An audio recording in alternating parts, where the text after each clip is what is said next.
BC, the time of Dynasty Zero. Around 1 million people live on the Nile, fishermen, farmers, hunters. No single pharaoh rules this divided country. Not yet. But history may hinge on a royal messenger. He's been traveling upstream on the Nile for weeks. He carries an urgent reply to a message sent by King Narmer, the ruler of the country's south. The response could shape the destiny of the entire country, uniting it in peace, or plunging it into war.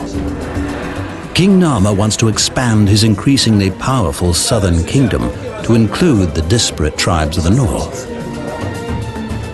But the principalities of the delta in the north have always remained beyond his reach. Until recently, little was known about this crucial period in Egypt's history. We are learning about Dynasty Zero only for the past 10 or 15 years. We had no idea prior to that time that there were kings, powerful rulers in Egypt. King Narmer has demanded that the northern tribes bow to his rule, preferably without a fight. The messenger finally arrives with a response the king has anxiously awaited. Control of the northern people would magnify Narmer's power and wealth, but the news is disappointing. The tribal chiefs of the Nile Delta defy his demands. They want to remain independent. But their decision apparently won't quell Narmer's grand ambition to rule the whole of Egypt, all the way to the Mediterranean. Experts are just beginning to speculate about Narmer's actions and his actual role in history.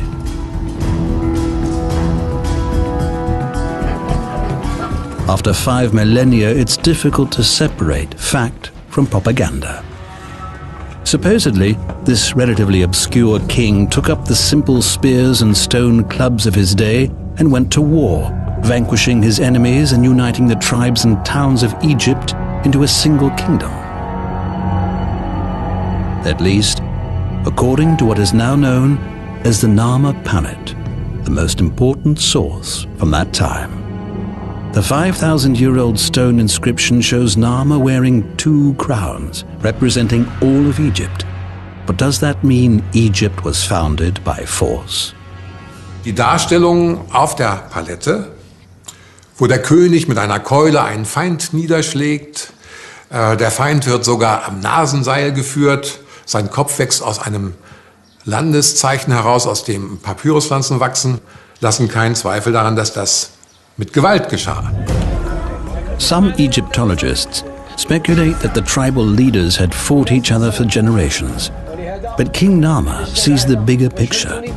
He has consolidated his power in the south and assembled several hundred men to expand his domain. The king tells his men that the northern tribes refuse to fall under his rule and that the time to strike is now.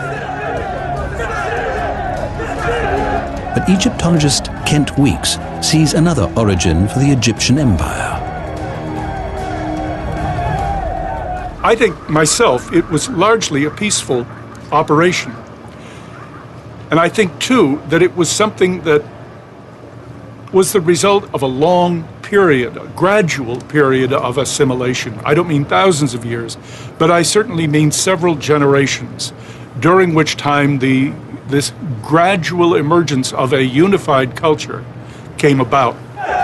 Could Egypt be united in peace? Or would it take a vicious war to bring the country together in a single empire?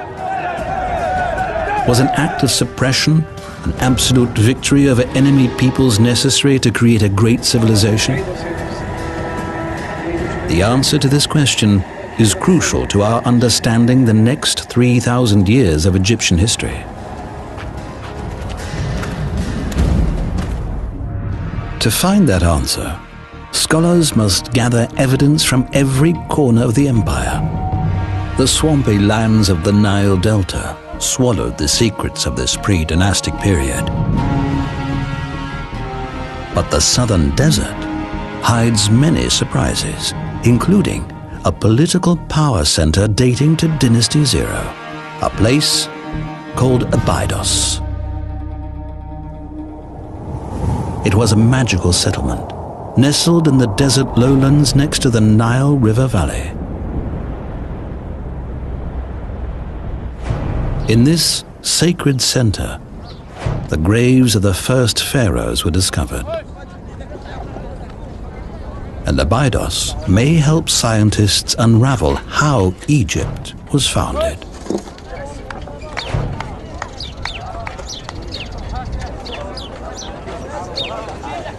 The excavation here has been the life's work of Egyptologist Günther Dreyer. The ancient ruins speak volumes about early Egyptian architecture, but they're practically silent about how Egypt was founded. These tombs, looted repeatedly over the last 5,000 years, hold little except broken pottery. Dreyer's team spent 30 years meticulously sifting through mountains of sand. Some of the most spectacular finds are no larger than a fingernail, like this evidence of perhaps the world's earliest writing. Next to the tombs of the very first pharaohs lie some of the oldest graves so far, dating back to the 4th millennium BC. It's here, at the edge of this ancient cemetery, that archaeologists found the tomb of the mysterious King Narmer. In fact, it's surprisingly modest for the man who portrayed himself as a great war leader and founder of the Egyptian Empire. And it wasn't even built to last. Die Gräber sind ja hier eigentlich nur Gruben mit Ziegelausmauerung und sehr fragil. Zum Teil ja auch schon in antiker Zeit eingestürzt. Wir haben sie nach der Ausgrabung und Bauaufnahme wieder zugeschüttet, damit sie erhalten bleiben. These photographs from Dreyer's 1981 excavation show what Narmer's tomb once looked like. It consisted of 2 simple brick-lined chambers, one for a body, one for a few funerary ornaments. Narmer's generic tomb seems to contradict his grand claim as Egypt's unifier. Just a few hundred years later, Egyptian tombs would grow to epic proportions, taking thousands of workers decades to complete.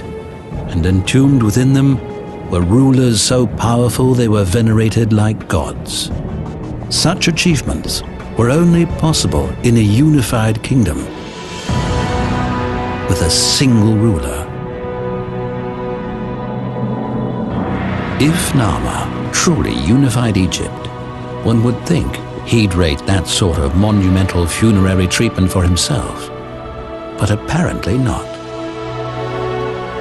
Could Narmer's glory be nothing but an elaborate fiction? Perhaps. The most important monument to this king is the Narmer Palette, a document to recount a battle that may or may not have happened.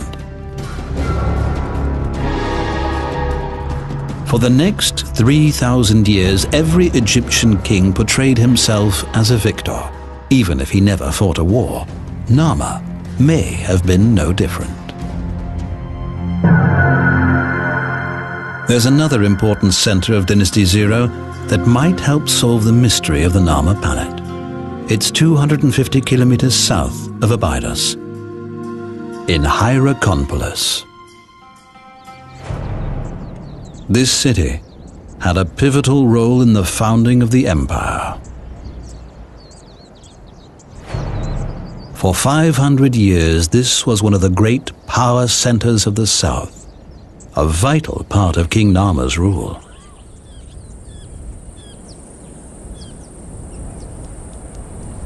And here, during the 19th century, archaeologists found the Narmer pallet.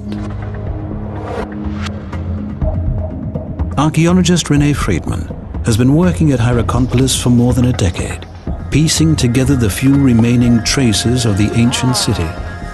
She and her team have painstakingly assembled a picture of what this place must have looked like. They've learned to tease vital information from mundane ruins, like this foundation of a simple house. She can even determine who it belonged to. This is the house of a potter who, fortunately for us, burnt his house down with his own kiln, ensuring its incredible preservation because it's been cut into the native dirt, and otherwise it would have eroded away. But because he burnt it and made it like pottery, it's red like pottery now because of the fire, it's preserved it against the wind and the elements. So we can see and get a feel for how the ancient Egyptians at this time actually lived. Until tragedy burnished his place in history, the potter lived with his family in a simple clay house like many of his neighbors.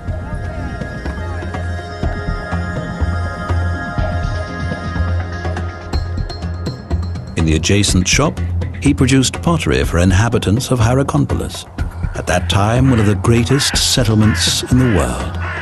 Nearly 10,000 people lived here, where a huge temple dominated the city center. But fire isn't the only way the structures of Hierakonpolis survived. Archaeologists have excavated remains of central breweries and bakeries.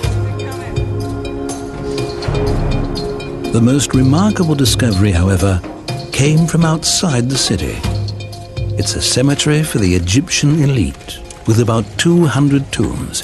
And not just people were buried here. Antelopes, 2 elephants, and several dogs have been found in the sand. With our elite, they were all buried with many animals surrounding them, and it's unique in Egypt. We don't know exactly why they chose to do this, but we think it's a symbol of power. It's a symbol of their wealth and their control of nature.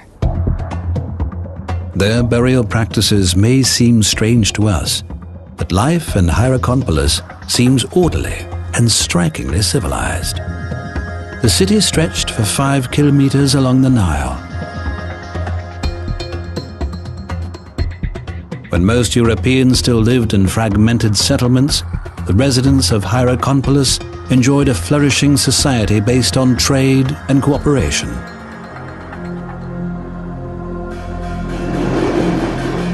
And that suggests that Narmer's battle never happened, and that the Egyptians of the country's north and south united peacefully. But it doesn't really prove it.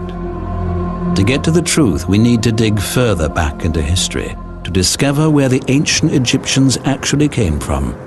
The search for roots of the very first Egyptians takes us 500 kilometers across one of the driest deserts on Earth, the Sahara. Prehistorian and climatologist Rudolf Cooper has been exploring Africa's deserts for over 30 years. Now he heads to the Gilf Kebir Plateau to examine a cave tourists discovered a few years ago. The drifting sands of the Sahara have partially hidden the cave's interior. As the archaeologists go to work, they bring to light images unseen for up to 9,000 years. But Cooper and his team have years of work ahead of them, uncovering and interpreting the significance of this site. It may well be one of the world's largest prehistoric paintings. The pictures on the cave walls show ancient people dancing, like snapshots from a vivacious prehistoric world. Strange creatures, beasts without heads, hunters chasing deer, children at play, and animals